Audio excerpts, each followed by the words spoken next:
And what the principal auditor says, by the way, having had 7 years to prepare this report, is in some instances, well, I asked for information 24 hours before I finished my report, and it hasn't been given to me. 24 hours before the principal auditor finished his role on the 31st of May, So we you were are cherry finalizing. picking We were because he said it over finalizing. and over again, No, no, and there are no, no. instances I'm where not he cherry says picking. he I will waited show weeks you and in months. Parliament that I will go through pages and pages of errors, mistakes, value judgments, lack of independence, and lack of objectivity, which will demonstrate that many of those, if not all of those value judgments that people are now pursuing, are not worth the paper they're written on. Is anyone who criticised you biased, Chief Minister?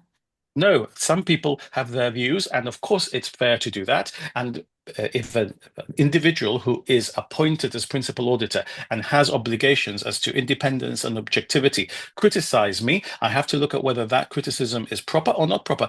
Are you not creating an atmosphere of fear amongst civil servants and No, oversight, no, no, no, showing that no, there no, will no, be no, consequences no, for raising concerns and for absolutely criticising the not. government? Absolutely, quite the opposite. My government is the government that has demonstrated that we support whistleblowing. What we cannot support, what we would never support, which is improper in any walk of life, Roz, is a kangaroo court style accusation without the opportunity of an individual who is subject to that criticism to put his counter argument. And what is worse, to say that, that is to say, the former principal auditor says in parts of his report, look, the government may have a different explanation, but I haven't had time to hear what they have to say, so I'm giving you just the criticism.